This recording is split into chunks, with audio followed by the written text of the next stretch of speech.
Hello friends, नमस्कार friends. आज हम हल करने वाले हैं अध्याय 2 को। कल फ्रेंड्स हमने अध्याय 1 को हल करा दिया था। अगर फ्रेंड्स वीडियो नहीं देखे हैं तो एक बार जाकर जरूर से देख लें। हमने उसका प्लेलिस्ट बना दिया है, उसमें फ्रेंड्स चैप्टर 1 मिल जाएगी आपको, ठीक ना। अब जैसे जैसे यहाँ पर वीडियो बनाते जाएंगे पूरा फ्रेंड्स प्लेलिस्ट में यहाँ पर डालते हुए चलेंगे, ठीक है। चलिए, तो दूसरा में फ्रेंड्स यहाँ पर जंतुओं में पोषण। तो फ्रेंड्स कल हमने आपको बोले थे कि यहाँ पर पाठ 2 का सभी बढ़िया से पढ़ कर आइएगा।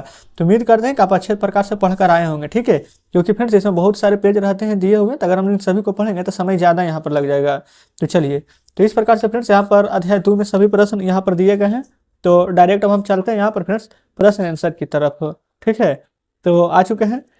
सबसे पहले यहाँ पर देखेंगे, बोला गया हमने सीखा था। हमने क्या क्या सीखा है, चलिए यहाँ पर थोड़ा सा समरी है, एक तरह से कह सकते हैं, इसको रिवाइज कर लेते हैं। तो है पहला कि पोषक सभी जंतुओं के लिए अनिवार्य आवश्यकता है। फिर दूसरा में है जंतुओं के पोषण में पोषण की अनिवार्यता, भोजन अंतर्ग्रहण का तरीका एवं इसका उपयोग शामिल है। तीसरा, मनुष्य के पाचन तंत्र में मुख्य रूप से आहार नाल और स्रावी ग्रंथियां होती है।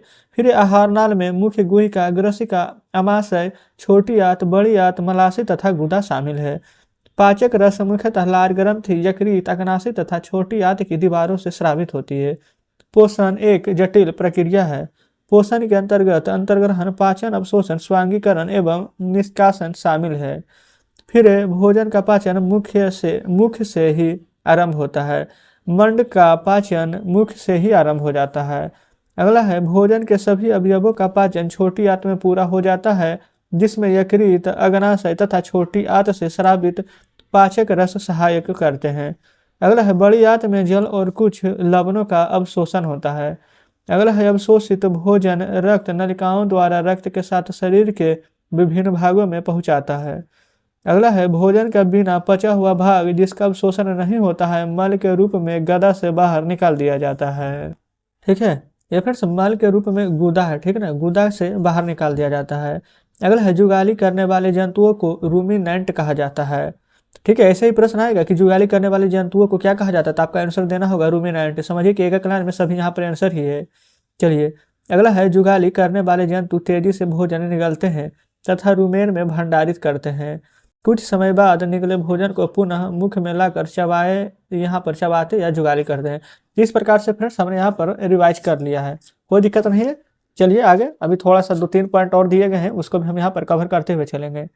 तो आगे यहाँ पर देखेंगे जो बोला गया था फ्रेंड्स, यहाँ पर 2 पॉइंट उसको पढ़ लेते हैं। पहले बोला गया है अमीबा में भोजन का अंतर्ग्रहण पादाभ की सहायता से होता है। अमीबा में भोजन का पाचन खाद्य धानी में होता है। कंप्लीट है। अब अभ्यास की ओर चलेंगे। तो अभ्यास में फ्रेंड्स पहला है खाली स्थान की पूर्ति कीजिए। तो मानव शरीर की सबसे बड़ी ग्रंथि क्या है, तो आंसर में लिखेंगे आप यकृत। ये फ्रेंड्स हम इन सभी को आपको यहाँ पर अभी जस्ट आपको बताएंगे, पहले बोल देते हैं यकृत। फिर मनुष्य में भोजन का पाचन, तो फ्रेंड्स कहाँ से शुरू होता था, मुख जब खाते हैं ना उसी समय से शुरू हो जाता था। मुख गुहा से होकर पूरा कहाँ होता है, तो बड़ी आंत में। फिर अमाशय में हाइड्रोक्लोरिक अम्ल एवं क्या यहाँ पर रहता है, तो हाइड्रोक्लोरिक अम्ल एवं पाचन रस, ठीक है। फिर मनुष्य में पोषण के मुख्य चरण क्या क्या होते हैं, तो पहले मुख्य नली, यही फ्रेंड्स मुख्य गुहिका, फिर हो जाएगा भोजन नली, फिर हो जाएगा अमाशय, फिर छोटी आंत, ये छोटी आंत, फिर बड़ी आंत, ठीक है। फिर उसके बाद में है अमीबा अपने भोजन को, तो अमीबा फ्रेंड्स अपने भोजन को पादाभ की सहायता से ग्रहण करता है। अभी जस्ट हमने यहाँ पर देखे थे, जो भी यहाँ पर समरी आपको बताया तो उसमें था ना। तो चलिए अब हम इसको अपने कॉपी पर लिख कर आपके सामने लाते हैं।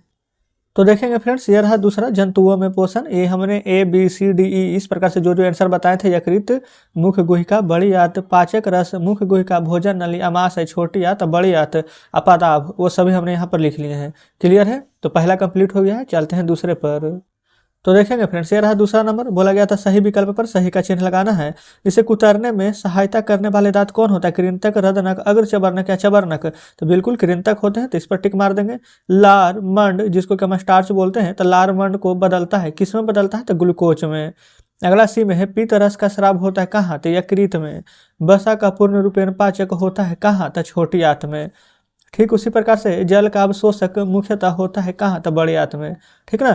जो 4 ऑप्शन दिए गए हैं, अगर आप बढ़िया से पढ़ लिए होंगे ना, तो आपको जब ऑप्शन भी देखेंगे ना, तो आपको थोड़ा थोड़ा याद आने लगेगा कि हाँ ये तो हम पढ़े हैं, ठीक ना।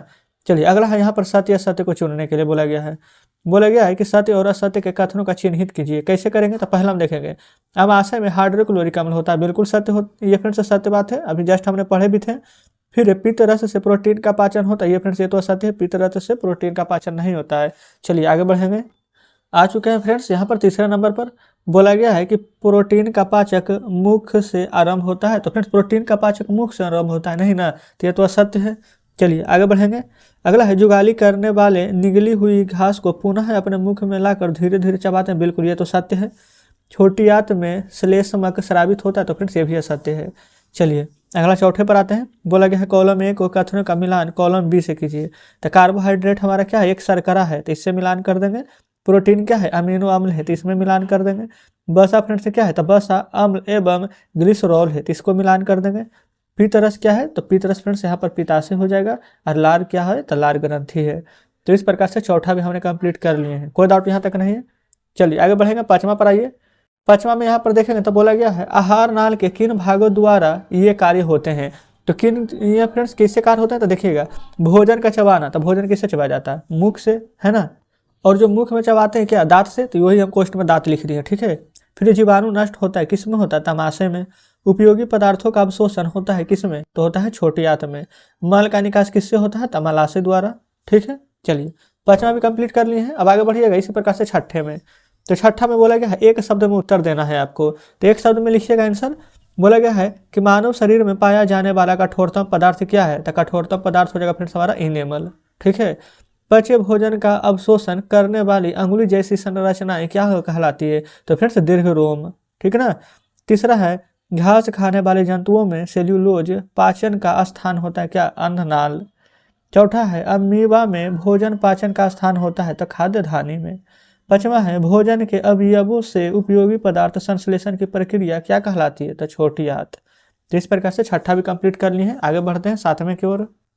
तो आ चुके हैं फ्रेंड्स सातवें नंबर पर। सातवां में बोला गया है कारण बताइए। A B C. ए में है मनुष्य में सेल्यूलोज का पाचन नहीं होता है। बी में है अमीबा के खाद्य धानी में भोजन का पाचन होता है। सी में है वायु नली तथा भोजन नली का संबंध ग्रसनी से है, फिर भी भोजन वायु नली में नहीं जाता है, कैसे। तो चलिए फ्रेंड्स इन तीनों का हम जानते हैं आंसर।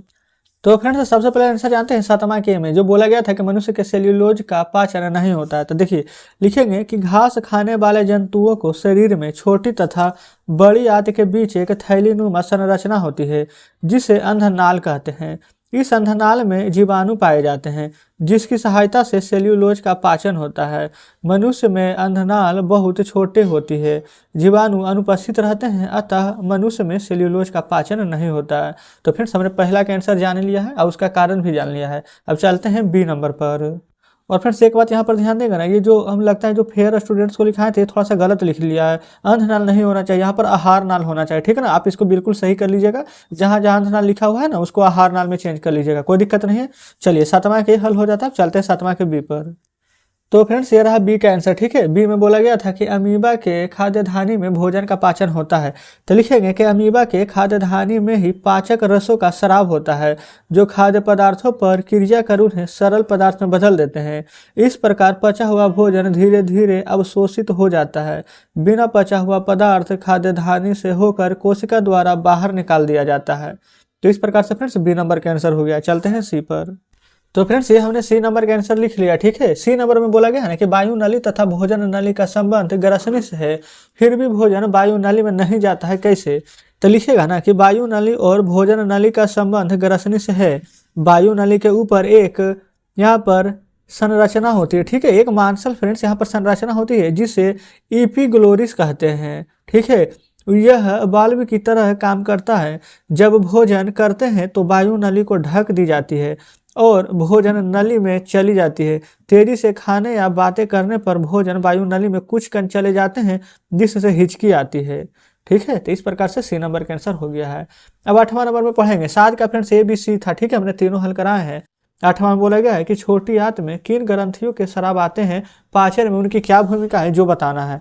तो देखिए यहाँ पर लिखेंगे ना पाचन में क्या क्या भूमिका है फ्रेंड्स, इसमें भी हमने यहाँ पर तीन यहाँ पर लिखे हैं, ठीक है, तीन टॉपिक। तो तीन क्या क्या है, चलिए तीनों को जानते हैं। पहले आठवां का पहला जानेंगे। लिखेंगे कि छोटी आंत में यकृत से पीत रस स्राव होता है जो पाचन में महत्वपूर्ण भूमिका निभाते हैं, पहला। दूसरा, छोटी आंत में अग्नाशय से अग्नाशिक रस स्राव होता है जो प्रोटीन, कार्बोहाइड्रेट और वसा पर क्रिया कर उन्हें सरल रूपों में बदल देता है। तीसरा, छोटी आंत की दीवारों से आंत रस स्राव होता है, जो आंशिक रूप से पचे हुए भोजन प्रक्रिया करू से पूर्ण रूप से पचा देता है।